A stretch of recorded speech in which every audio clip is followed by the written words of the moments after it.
Hello students, welcome তোমাদের TBR একাডেমিতে। আমি তোমাদের শুভম স্যার। তো চলে এসেছি তোমাদের জন্য এনএমজিএনএম 2024 এর লাইফ সায়েন্সের কিন্তু একটা সেট নিয়ে। তো এর আগে কিন্তু অলরেডি আমরা অনেকগুলো সেট নিয়ে ডিসকাস করেছি, যেখানে কিন্তু তোমাদের এক্সাম পয়েন্ট অফ ভিউ থেকে যে সমস্ত কোয়েশ্চেনগুলো ইম্পর্টেন্ট এবং যে সমস্ত চ্যাপ্টার থেকে কিন্তু তোমাদের কোয়েশ্চেনগুলো আসার সম্ভাবনা বেশি রয়েছে, সেই সমস্ত কোয়েশ্চেনগুলো নিয়ে কিন্তু আমরা ডিসকাস করেছি এবং সেই সমস্ত টপিকগুলো নিয়ে কিন্তু ডিসকাস করেছি। যারা যারা এখনো পর্যন্ত ক্লাসগুলো দেখোনি, অবশ্যই করে কিন্তু ক্লাসগুলো দেখবে এবং সামনেই কিন্তু তোমাদের এক্সাম রয়েছে। এক্সাম কিন্তু ধীরে ধীরে এগিয়ে আসছে, তো সেক্ষেত্রে অবশ্যই করে ক্লাসগুলো দেখবে এবং প্র্যাকটিস কিন্তু চালিয়ে যেতে হবে তোমাদেরকে।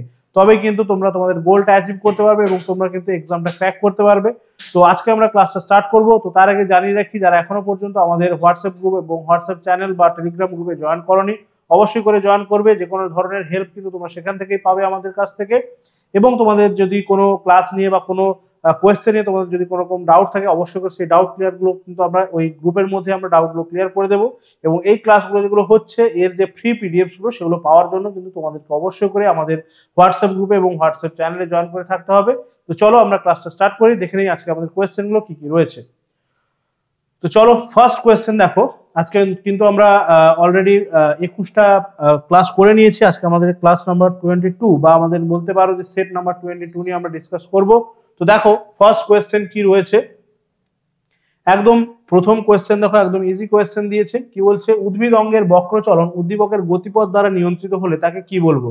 তাহলে উদ্ভিদ অঙ্গের বক্রচলন কি হচ্ছে না, উদ্দীপকের গতিপথ। ভালো করে খেয়াল করবে যে উদ্দীপকের গতিপথ দ্বারা নিয়ন্ত্রিত হচ্ছে। তাহলে উদ্দীপক যেদিকে থাকছে সেই দিকেই কিন্তু আমাদের যে উদ্ভিদ অঙ্গের চলন ঘটছে। ঠিক আছে, তো সেক্ষেত্রে আমরা সেটাকে কি বলবো? অপশনগুলো বলছে দেখো, ট্যাকটিক চলন। অপশন বি বলছে দেখো ট্রপিক চলন এবং ন্যাস্টিক চলন রয়েছে এবং বলছে কোনোটাই নয়। তাহলে সেক্ষেত্রে বলছে উদ্দীপকের গতিপথ দ্বারা নিয়ন্ত্রিত হচ্ছে। তাহলে সেক্ষেত্রে আমরা এটাকে কি বলবো? এটাকে কিন্তু আমরা বলতে পারি ট্রপিক চলন। ঠিক আছে, এটাকে কিন্তু আমরা বলতে পারি ট্রপিক চলন। উদ্দীপক যেদিকে রয়েছে সেই দিকেই কিন্তু উদ্ভিদ অঙ্গের চলন ঘটছে। তাহলে এটাকে আমরা বলতে পারি কি? ট্রপিক চলন। ন্যাস্টিক চলনকে আমরা জানি, ন্যাস্টিক চলন আমরা কি বলবো? ন্যাস্টিক চলন হচ্ছে ব্যাপ্তি চলন আমরা বলি। সেক্ষেত্রে উদ্ভিদের যে চলনটা ঘটছে সেটা কিন্তু উদ্দীপকের তীব্রতার উপরে ডিপেন্ড করছে। ঠিক আছে, উদ্দীপকের তীব্রতা যেমন হবে উদ্ভিদ অঙ্গের চলন কিন্তু সেইভাবেই ঘটছে। সেক্ষেত্রে আমরা বলতে পারি যে থার্মোন্যাস্টি রয়েছে, সিসমোন্যাস্টি রয়েছে। স্পর্শ ব্যাপ্তি, স্পর্শের উপরে নির্ভর করে, বা থার্মোন্যাস্টি আমরা বলতে পারি যে উষ্ণতার উপরে নির্ভর করে কিন্তু ঘটছে। ঠিক আছে, তো এবং ট্রপিক চলন হচ্ছে আমরা বলবো যে ফটোট্রপিক চলন রয়েছে, আলোর উৎসের দিকে ঘটছে। ঠিক আছে, এই সমস্ত যে ঘটনাগুলো রয়েছে, তাহলে উদ্ভিদ অঙ্গের যে চলনগুলো, এগুলো কিন্তু আমাদেরকে ভালো করে জেনে রাখতে হবে। ঠিক আছে, তাহলে চলন সম্বন্ধিত যে কোয়েশ্চেনগুলো, সেগুলো কিন্তু এভাবে তোমাদের কাছ থেকে আসবে এবং তোমাদেরকে কিন্তু স্পেসিফিক্যালি জানতে হবে কোন উদ্দীপকের জন্য কি ধরনের চলন দেখা যাচ্ছে।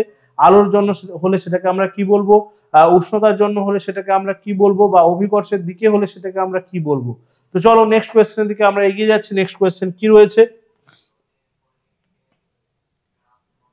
ওকে, নেক্সট কোয়েশ্চেন বলছে দেখো, আমাদের কোয়েশ্চেন নাম্বার 2 বলছে শর্করার দ্বারা আকৃষ্ট হয়ে মশের শুক্রাণু আর্কিগোনিয়ামের দিকে গমনকে কি বলবো আমরা? কেমোট্যাকটিক, ফটোট্যাকটিক, ন্যাস্টিক নাকি সিসমোন্যাস্টিক? কোনটা হবে রাইট অ্যান্সার? কি বলছে দেখো, শর্করার দ্বারা আকৃষ্ট হয়ে মশের শুক্রাণু আর্কিগোনিয়ামের দিকে গমন করছে। সেক্ষেত্রে এটাকে আমরা কি বলবো? আর্কিগোনিয়ামের দিকে গমন করছে, তো এটাকে আমরা বলবো অবশ্যই করে দেখো এখানে একটা জিনিস খেয়াল করবে যে এখানে শর্করার দ্বারা আকৃষ্ট হচ্ছে। তাহলে শর্করা কি? শর্করা হচ্ছে এক ধরনের আমরা বলবো যে জৈব অণু, বা এটাকে আমরা একটা রাসায়নিকও বলতে পারি, রাসায়নিক পদার্থ। তাহলে সেক্ষেত্রে যখনই কোনো রাসায়নিক পদার্থের প্রভাবে চলনটা ঘটছে, সেটাকে আমরা কি বলবো? কেমন ট্যাকটিক চলন। দেখো অপশন এ তে দেওয়া রয়েছে কেমোট্যাকটিক চলন। তাহলে কেমোট্যাকটিক, কেমো কথাটা কখন আসবে? যখন কোনো রাসায়নিকের প্রভাবে যখন চলন ঘটছে, সেক্ষেত্রে আসবে আমাদের কেমো কথা। তাহলে কেমো কথাটা থাকলেই আমাদেরকে বুঝতে হবে যে এটা কোনো রাসায়নিকের প্রভাবে চলনটা ঘটছে। ঠিক আছে, ফটোট্যাকটিক কখন হবে? যখন আলোর প্রভাবে ঘটবে। ফটোট্যাকটিক কখন হবে? যখন আলোর প্রভাবে ঘটবে। এবং ন্যাস্টিক আমি একটু আগেই বললাম যে ব্যাপ্তি চলন। সিসমোন্যাস্টিক হচ্ছে কি? সিসমোন্যাস্টিক হচ্ছে স্পর্শ ব্যাপ্তি, স্পর্শের প্রভাবে যখন চলনটা ঘটছে সেটাকেই আমরা বলছি সিসমোন্যাস্টিক। কার ক্ষেত্রে দেখা যাচ্ছে? এটা দেখা যাচ্ছে লজ্জাবতীর ক্ষেত্রে। এবং তার সঙ্গে সঙ্গে লজ্জাবতীর যে আমাদের সায়েন্টিফিক নেম, সেটা কিন্তু তোমাদের কিন্তু মনে রাখতে হবে। সায়েন্টিফিক নেম থেকে কিন্তু কোয়েশ্চেন আসবে, এটা কিন্তু বারবার আমি বলে রাখছি। এবং প্রিভিয়াস ইয়ারেও তোমাদের দেখা গেছে যে সায়েন্টিফিক নেম থেকে কিন্তু তোমাদের অনেক কোয়েশ্চেন দিয়েছে।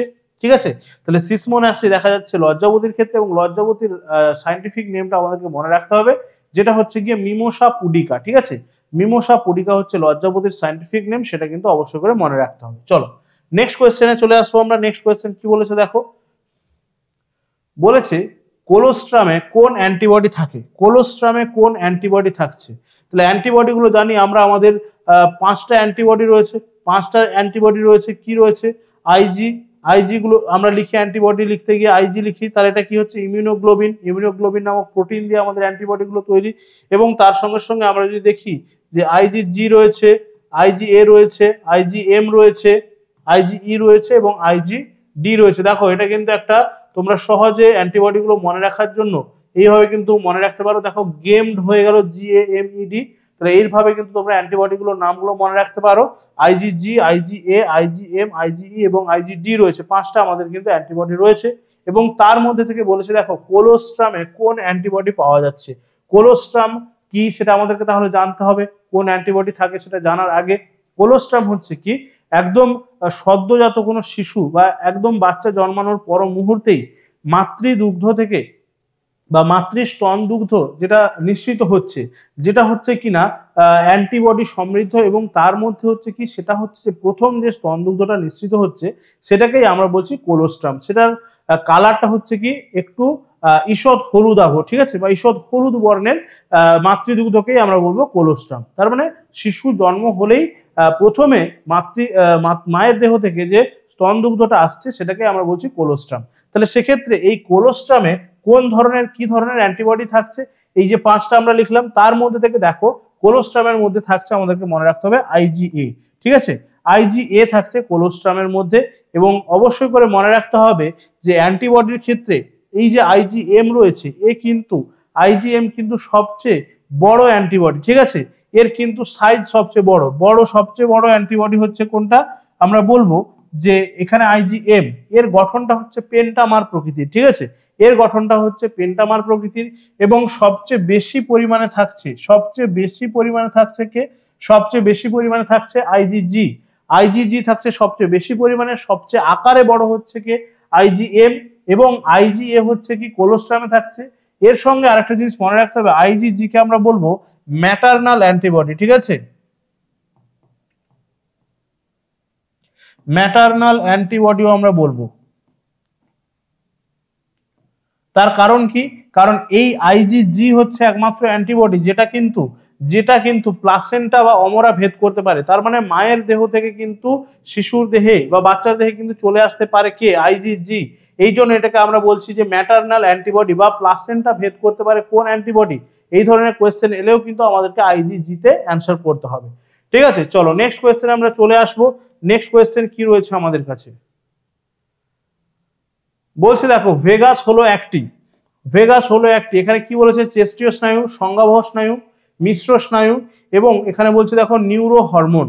তাহলে আমাদেরকে দেখতে হবে যে ভেগাস যে নার্ভ এটা কি ধরনের নার্ভ, ঠিক আছে, এখানে আমাদেরকে চেস্টীয় সংজ্ঞাবহ মিশ্র দিয়েছে। আমরা জানি যে নিউরো হরমোন এখানে আমাদের হচ্ছে না, তার মানে 3টের মধ্যে আমাদের কোনটা রাইট অ্যান্সার হচ্ছে।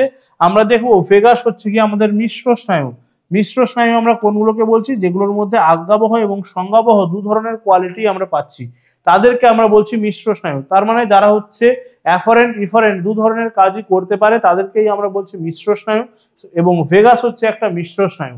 তার সঙ্গে সঙ্গে মনে রাখতে হবে আমাদের যে স্নায়ুগুলো রয়েছে ভেগাস হচ্ছে তাদের মধ্যে কিন্তু সবচেয়ে দীর্ঘতম আমরা বলতে পারি, ঠিক আছে, ভেগাস হচ্ছে সবচেয়ে দীর্ঘতম আমরা বলতে পারি, ঠিক আছে। ট্রক্লিয়ার হচ্ছে সবচেয়ে বড়, ট্রাইজেমিনাল হচ্ছে সবচেয়ে ছোট এবং ভেগাস হচ্ছে কিন্তু সবচেয়ে দীর্ঘতম, এবং এটা হচ্ছে একটা মিশ্র স্নায়ু, ঠিক আছে। এই যে ছোট ছোট ইনফরমেশন গুলো কিন্তু তোমাদের অবশ্যই করে মনে রাখতে হবে।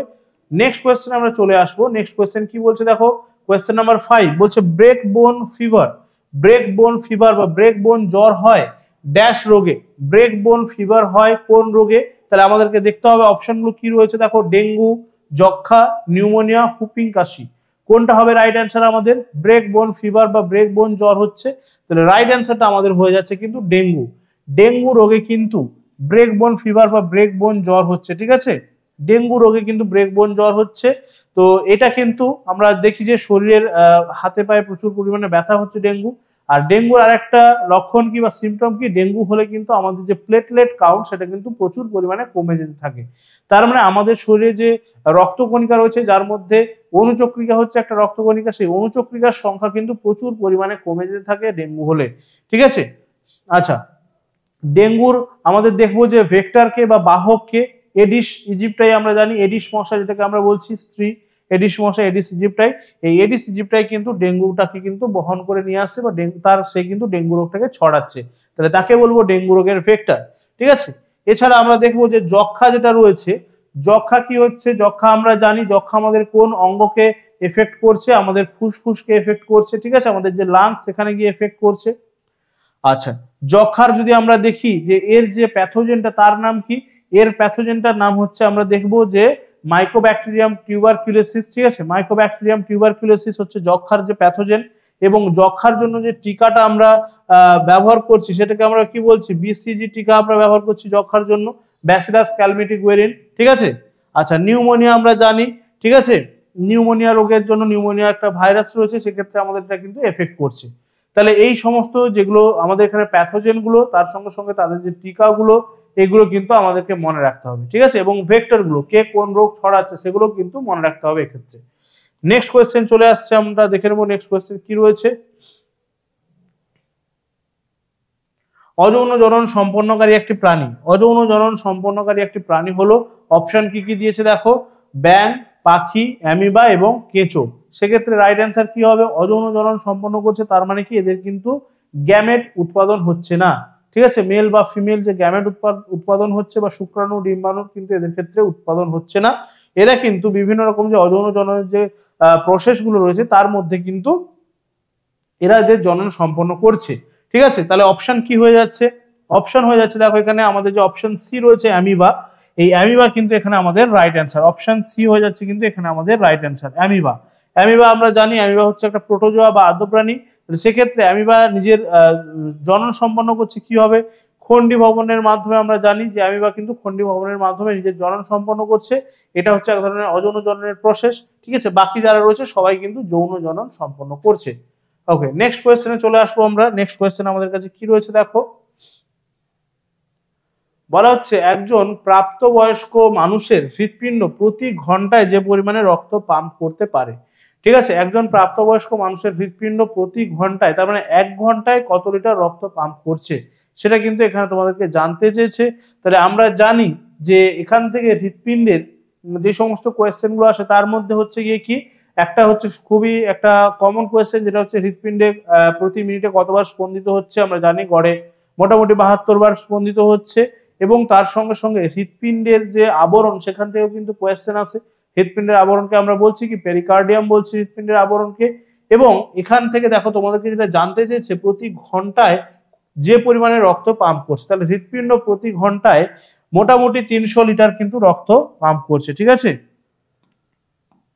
মোটামুটি কিন্তু 300 লিটার রক্ত পাম্প করছে, এবং সারা দিনে বা একদিনে মোটামুটি 7500 লিটার। ঠিক আছে, একদিনে মোটামুটি কত হচ্ছে, একদিনে যদি আমরা ধরি একদিনের হিসেব, ঠিক আছে, 1 ডেতে, তখন কত হয়ে যাচ্ছে বলো দেখি, 7500 লিটার। ঠিক আছে, 7500 লিটার কিন্তু একদিনে পাম্প করছে, এবং প্রতি ঘন্টায় মোটামুটি 300 লিটার রক্ত কিন্তু পাম্প করে দিচ্ছে রক্ত। ঠিক আছে, আচ্ছা হৃৎপিণ্ডের যে পেশিটা সেটা আমরা জানি যে হৃদ পেশি একটা বিশেষ ধরনের পেশি দিয়ে কিন্তু এটা গঠিত হচ্ছে। ঠিক আছে, এটা হচ্ছে কি অনৈচ্ছিক পেশি। ঠিক আছে, তার মানে এটা হচ্ছে কিন্তু আমরা ইচ্ছে মতো কন্ট্রোল করতে পারছি না, এবং তার সঙ্গে সঙ্গে এটা কিন্তু স্ট্রাইটেড বা এটা কিন্তু সরেখ, অনৈচ্ছিক এবং সরেখ পেশি, এবং এই জন্য এর নাম দেওয়া হয়েছে হৃদ পেশি। ঠিক আছে, চলো নেক্সট কোয়েশ্চেনে আমরা চলে আসবো। নেক্সট কোয়েশ্চেন কি রয়েছে দেখো, কোয়েশ্চেন নাম্বার 8, দাঁতের ক্ষয় রোধের জন্য আমাদের নিয়মিত দাঁত মাজার উপদেশ দেওয়া হয়। যে মাজন ব্যবহার করা হয় তার মৌলিক প্রকৃতি হচ্ছে, দাঁত মাজার যে টুথপেস্ট হয় সেই টুথপেস্টের প্রকৃতিটা কি ধরনের, আম্লিক, ক্ষারীয়, নিরপেক্ষ নাকি ক্ষয়কারক বা করসিভ। তাহলে কি হবে, টুথপেস্টের যে উপাদানগুলো থাকে তার মধ্যে কি থাকছে, এটা কি প্রকৃতির হচ্ছে, আমরা জানি এটা হচ্ছে কিন্তু ক্ষারীয় প্রকৃতির হবে। ঠিক আছে, এটা কিন্তু ক্ষারীয় প্রকৃতির হচ্ছে টুথপেস্টের যে উপাদানগুলো তার মধ্যে এটা হচ্ছে কিন্তু ক্ষারীয় প্রকৃতির টুথপেস্ট। ঠিক আছে, চল নেক্সট কোয়েশ্চেন। তো এখান থেকে দাঁতের থেকে আর একটা কোয়েশ্চেন যেটা হচ্ছে তোমাদের, আমরা এখানে দাঁতের থেকেই কোয়েশ্চেনটা দেয়, যেটা হচ্ছে দাঁতের যে উপরের যে লেয়ারিং বা উপরের যে কোটিংটা থাকে তাকে কি বলা হচ্ছে, তাকে বলা হচ্ছে এনামেল, এবং এই এনামেল হচ্ছে আমাদের শরীরের সবচেয়ে কঠিনতম অংশ, ঠিক আছে। এনামেল হচ্ছে আমাদের শরীরের সবচেয়ে কঠিনতম অংশ, যেটা কিনা দাঁতের যে উপরের কোটিংটা থাকছে। এবং দন্ত সংকেত কিন্তু অবশ্যই করে তোমাদের জন্য খুবই ইম্পর্টেন্ট। আমি কিন্তু আগের ক্লাসগুলোতে সেখানে তোমাদের দন্ত সংকেত কি ছিল এবং প্রত্যেকটা দাঁতের যে সংখ্যা রয়েছে আমাদের, সেগুলো থেকেও কিন্তু কোয়েশ্চেন আছে, সেগুলো খুব ভালো করে কিন্তু অবশ্যই করে মনে রাখার চেষ্টা করবে।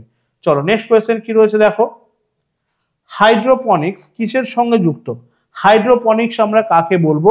তাহলে হাইড্রোপনিক্স কি? এখানে অপশন এ তে দিয়েছে দেখো মাটি ছাড়া গাছের প্রতিপালন, অপশন বি বলছে জল, অপশন সি বলছে বংশ পরম্পরা, এবং অপশন ডি তে বলেছে হাইড্রোজেন যুক্ত যৌগ। তাহলে হাইড্রোপনিক্স আমরা জানি এক ধরনের চাষের পদ্ধতি, যেখানে কিন্তু মাটি ছাড়া কোনো লিকুইড মিডিয়াম বা কোনো সলিউশনের মধ্যে জলের উপরে কি করা হচ্ছে না, কোনো প্রতিপালন করা হচ্ছে, উদ্ভিদের প্রতিপালন করা হচ্ছে, এবং সেক্ষেত্রে কিন্তু কোন রকম সেখানে মাটির ব্যবহার কিন্তু করা হচ্ছে না। তাহলে সেক্ষেত্রে রাইট অ্যান্সার কি হয়ে যাচ্ছে না, মাটি ছাড়া গাছের প্রতিপালনকে আমরা বলছি হাইড্রোপনিক্স, ঠিক আছে। মাটি ছাড়া গাছের প্রতিপালনকে বলা হচ্ছে হাইড্রোপনিক্স।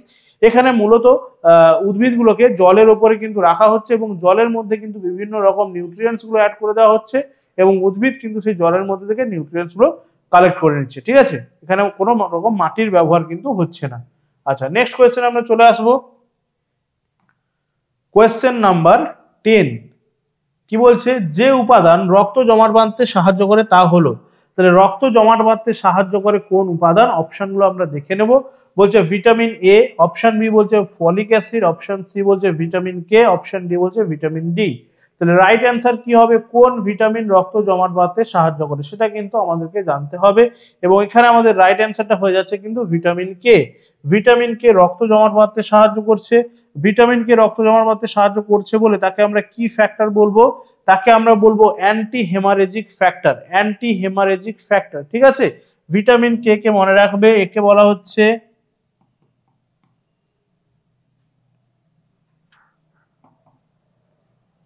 অ্যান্টি হেমারেজিক ফ্যাক্টর, ঠিক আছে। অ্যান্টি হেমারেজিক ফ্যাক্টর বলা হচ্ছে ভিটামিন কে, যেহেতু ভিটামিন কে কে কি করছে না, আমাদের রক্ত জমাট বাঁধতে সাহায্য করছে।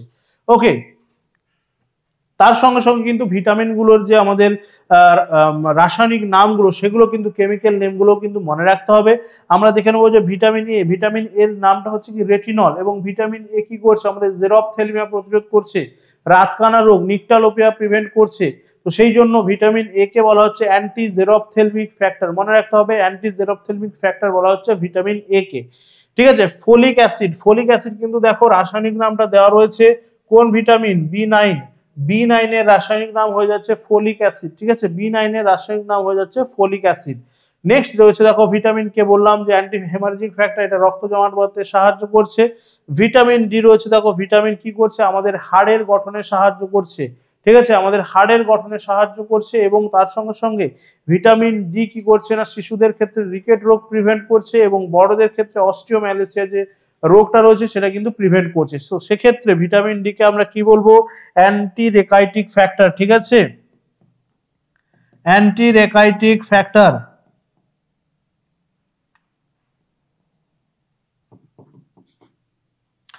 অ্যান্টি রেকাইটিক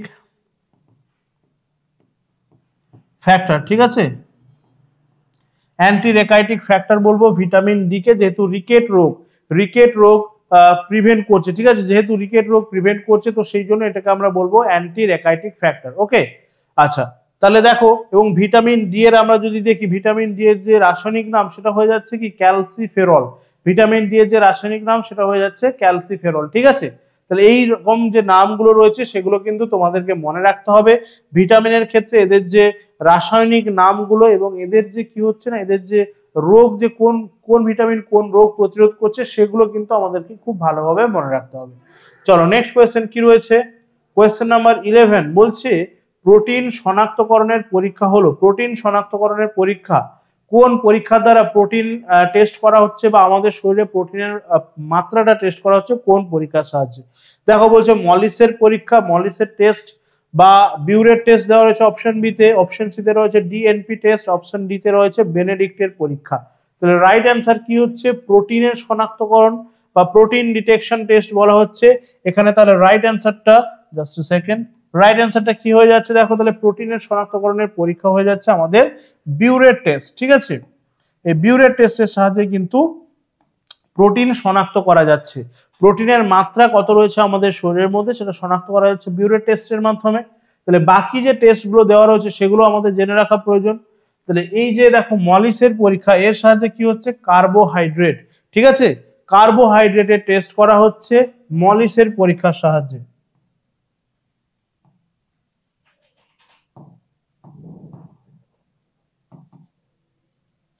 ঠিক আছে, কার্বোহাইড্রেটের টেস্ট করা হচ্ছে, কার্বোহাইড্রেট টেস্ট করা হচ্ছে মলিসের পরীক্ষার সাহায্যে। নেক্সট দেওয়া রয়েছে দেখো ডিএনপি টেস্ট, এটা হচ্ছে অ্যালডিহাইড অ্যান্ড কিটোন টেস্ট করা হচ্ছে। অ্যালডিহাইড এবং কিটোনের টেস্ট করা হচ্ছে ডিএনপি টেস্ট, অ্যালডিহাইড এবং কিটোন পরীক্ষা করা হচ্ছে ডিএনপি টেস্টের সাহায্যে। আর বেনেডিক্টের যে পরীক্ষা রয়েছে বা বেনেডিক্ট টেস্ট, এটার সাহায্যে কি টেস্ট করা হচ্ছে, এটার সাহায্যে রিডিউসিং সুগার, ঠিক আছে, রিডিউসিং সুগার টেস্ট করা হচ্ছে বেনেডিক্টের পরীক্ষার সাহায্যে। তাহলে কোন পরীক্ষার সাহায্যে কি টেস্ট করা হচ্ছে এগুলো কিন্তু একটু মনে রাখতে হবে, বিভিন্ন সময় পরীক্ষাতে দিয়ে দেয়। ঠিক আছে, মলিসের সাহায্যে কার্বোহাইড্রেট, বিউরেট টেস্টের সাহায্যে প্রোটিন, ডিএনপি টেস্টের সাহায্যে অ্যালডিহাইড এবং কিটোনের পরিমাণ টেস্ট করা হচ্ছে এবং বেনেডিক্টের সাহায্যে রিডিউসিং সুগারকে টেস্ট করা হচ্ছে। নেক্সট কোয়েশ্চেন আমরা চলে আসবো। নেক্সট কোয়েশ্চেন কি রয়েছে দেখো, কোয়েশ্চেন নাম্বার 12। কোয়েশ্চেন নাম্বার 12 বলছে দেখো টেস্ট টিউব বেবির অর্থ। তার মানে টেস্ট টিউব বেবি বলতে কি বোঝায় সেটা কিন্তু আমাদেরকে মনে রাখতে হবে। টেস্ট টিউব বেবি বলতে কি বোঝায় সেটা কিন্তু আমাদেরকে মনে রাখতে হবে। অপশনগুলো ভালো করে পড়বে, কি বলেছে দেখো, বলছে টেস্ট টিউবে বড় হওয়া একটি শিশু। অপশন বি বলছে ভ্রূণ জরায়ুতে নিষিক্ত হয় এবং টেস্ট টিউবে বড় হয়। ঠিক আছে, অপশন সি বলছে কি ভ্রূণ জরায়ুতে নিষিক্ত হয় এবং বিকশিত হয়। অপশন ডি বলছে ইনভিট্রো ফার্টিলাইজেশন এবং তারপর জরায়ুতে প্রতিস্থাপন। তাহলে টেস্ট টিউব বেবি যেটা আমরা বলছি, তাহলে টেস্ট টিউব বেবির অর্থটা কি বা টেস্ট টিউব বেবি মানে কি বোঝাচ্ছে? টেস্ট টিউবে বড় হওয়া একটি শিশু। টেস্ট টিউবের মধ্যে কি শিশু বড় হতে পারে? কোনো টেস্ট টিউবের মধ্যে কি কোনো বাচ্চা বড় হতে পারে? কোনোভাবেই সম্ভব নয়, কোনোভাবেই পসিবল নয়। তাহলে এটা কিন্তু হবে না। ভ্রূণ জরায়ুতে নিষিক্ত হচ্ছে এবং টেস্ট টিউবে বড় হচ্ছে, কোনোভাবেই নয়। জরায়ুতে যদি ভ্রূণ নিষিক্ত হয়েই যায় সেক্ষেত্রে তো আমাদের টেস্ট টিউব বেবি করার কোনো রকম প্রয়োজনই পড়বে না। ঠিক আছে, টেস্ট টিউব বেবি করার প্রয়োজন পড়ছে কেন? যাদের হচ্ছে ফার্টিলাইজেশনটা হতে পারছে না। ঠিক আছে, যাদের ফার্টিলাইজেশনটা হতে পারছে না তাদের ক্ষেত্রে কিন্তু টেস্ট টিউব বেবি করতে হচ্ছে। তাছাড়া ভ্রূণ কিন্তু জরায়ুতে নিষিক্ত হচ্ছে না। ঠিক আছে, জরায়ুতে ভ্রূণের প্রতিস্থাপন হচ্ছে, নিষিক্ত হচ্ছে না। ঠিক আছে, কথাটা ভুল দেওয়া রয়েছে। নেক্সট দেখো অপশন সি দিয়ে বলছে ভ্রূণ জরায়ুতে নিষিক্ত হয় এবং বিকশিত হয়। ভ্রূণ কিন্তু জরায়ুর মধ্যে নিষিক্ত বা জরায়ুতে প্রতিস্থাপিত হয় এবং বিকশিত হচ্ছে, সেটা কিন্তু আমরা নর্মালি সেটা কিন্তু আমরা দেখতে পাচ্ছি, সেটা কিন্তু টেস্ট টিউব বেবি করার প্রয়োজন পড়ছে না। তাহলে প্রথমে যে তিনটা অপশন রয়েছে, প্রথমে তিনটা অপশন কিন্তু হচ্ছে না। তাহলে রাইট অ্যান্সার কি হচ্ছে? Option D.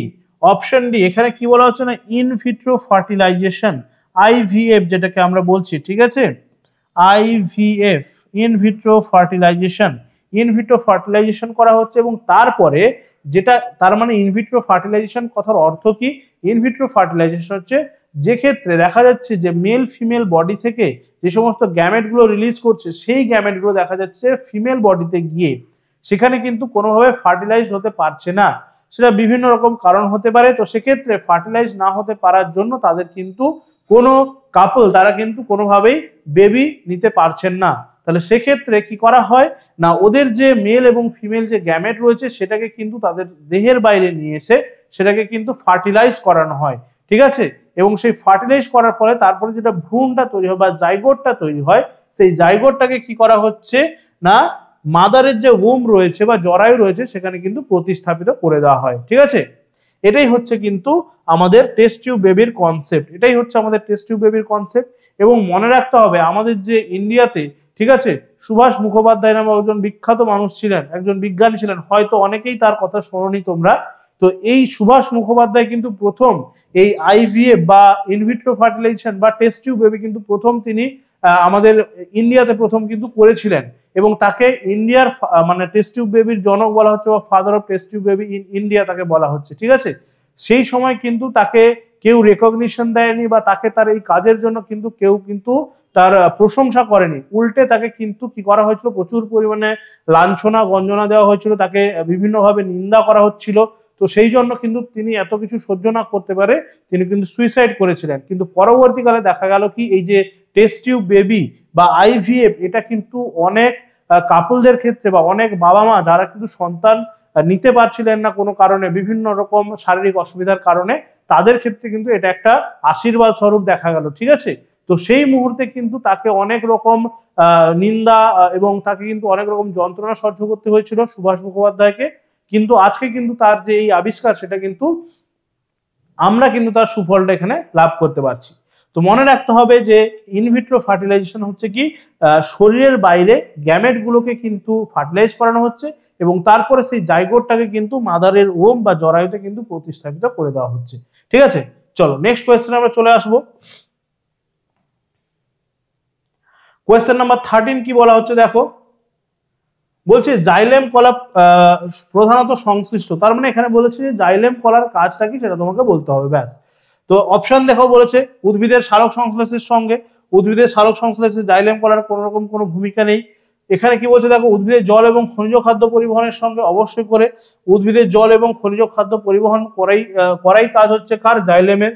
ঠিক আছে, উদ্ভিদের জল এবং খনিজ খাদ্য পরিবহন করাই হচ্ছে কিন্তু জাইলেমের কাজ, যেটাকে আমরা কি বলছি, অ্যাসেন্ট অফ স্যাপ বা রসের উৎস্রোত।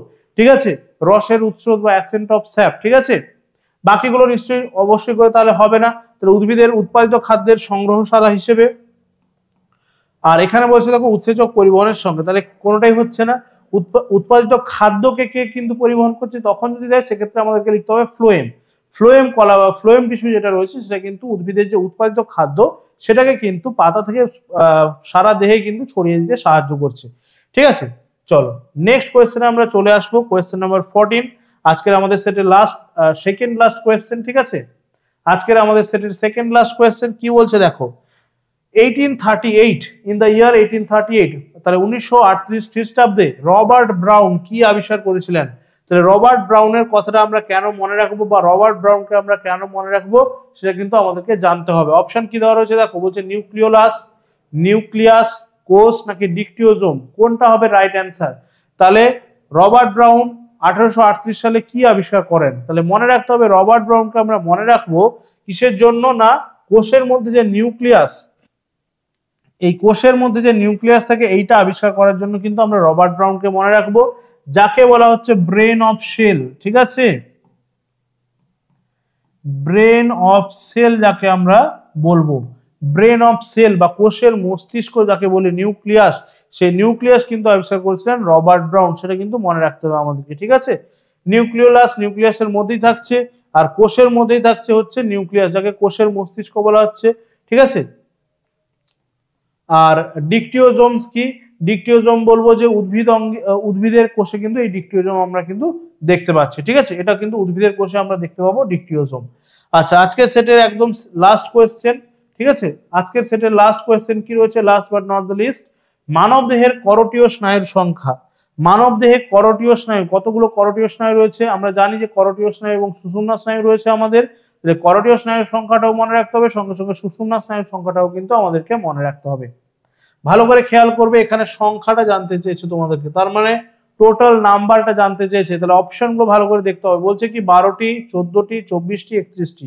তাহলে রাইট অ্যান্সারটা কি হবে, রাইট অ্যান্সারটা আমরা জানি যে করোটীয় স্নায়ু কতগুলো থাকে, করোটীয় স্নায়ু থাকে আমরা জানি যে 12 জোড়া বা 12 পেয়ারস। ঠিক আছে, 12 জোড়া বা 12 পেয়ার থাকে, তাহলে সেক্ষেত্রে নাম্বারটা কত হয়ে যাবে, নাম্বারটা অবশ্যই করে হয়ে যাচ্ছে কিন্তু, নাম্বারটা অবশ্যই করে হয়ে যাচ্ছে তাহলে 24টা। ঠিক আছে, নাম্বারটা হয়ে যাচ্ছে 24টা, তাহলে 12 পেয়ার থাকছে, 12 জোড়া থাকছে, তাহলে 24টা নাম্বার হয়ে যাচ্ছে। এটা হয়ে যাচ্ছে করোটীয় স্নায়ু। আর সুষুম্না স্নায়ুর কথা বললে, ঠিক আছে, সুষুম্না স্নায়ুর কথা বললে আমাদেরকে মনে রাখতে হবে যে 31 জোড়া, 31 পেয়ার রয়েছে। ঠিক আছে, এটাকে সুষুম্না স্নায়ু,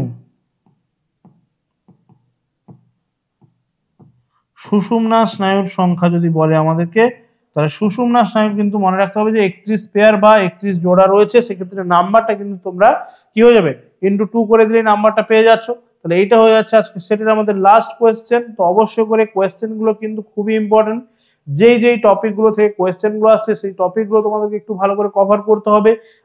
কোয়েশ্চেন অ্যান্সার যেগুলো আসছে সেগুলো কিন্তু ভালো করে বারবার রিভাইজ করতে থাকো, কারণ এর মধ্যে থেকেই কিন্তু তোমরা কোয়েশ্চেন গুলো এক্সামে একদমই কমন পেয়ে যাবে। ঠিক আছে, এই ধরনের কোয়েশ্চেন গুলোই তোমাদের এক্সামে আসবে এবং এর মধ্যে থেকেই তোমরা কিন্তু কমন পাবে অ্যান্সার কিগুলো যেটা দেখতে পাচ্ছ অ্যান্সার কি দেওয়াই রয়েছে তোমাদের প্রত্যেকটা সেটের মতো, নিজেরা কিন্তু বারবার প্র্যাকটিস করতে পারবে এবং নিজেরা কিন্তু অ্যান্সারগুলোকে চেক করে নিতে পারবে। তো চলো আজকে এই পর্যন্তই। অবশ্যই করে ক্লাসটা কেমন লাগছে তোমরা জানাবে সবাই কমেন্টের মাধ্যমে, এবং অন্য কোনো টপিকের উপরে যদি তোমাদের ক্লাসের প্রয়োজন হয় সেটা কিন্তু অবশ্যই করে জানাতে ভুলবে না। তার সঙ্গে সঙ্গে কিন্তু বন্ধুদের সঙ্গে ক্লাসটা একটু শেয়ার করতে হবে যারা যারা কিন্তু এনএমজিএনএম 2024 এর জন্য প্রিপারেশন নিচ্ছে। তো চলো সবাই ভালো থাকবে, ভালো করে প্র্যাকটিস করতে থাকো। সামনেই কিন্তু তোমাদের এক্সাম রয়েছে, তো সেটা কিন্তু ভুলে গেলে চলবে না। এখন কিন্তু প্রচুর পরিমাণে তোমাদের প্র্যাকটিসের প্রয়োজন। প্রত্যেকটা সেট যারা যারা আগের সেটগুলো দেখোনি প্রত্যেকটা সেট ভালো করে দেখো, প্রত্যেকটা কোয়েশ্চেন কিন্তু ভালো করে সেখানে এক্সপ্লেন করা রয়েছে এবং অবশ্যই করে কিন্তু বারবার প্র্যাকটিস করতে থাকো। তো আজকের মতো এখানেই শেষ করছি, নেক্সট ক্লাসে দেখা হচ্ছে। সবাই ভালো থাকবে, টাটা।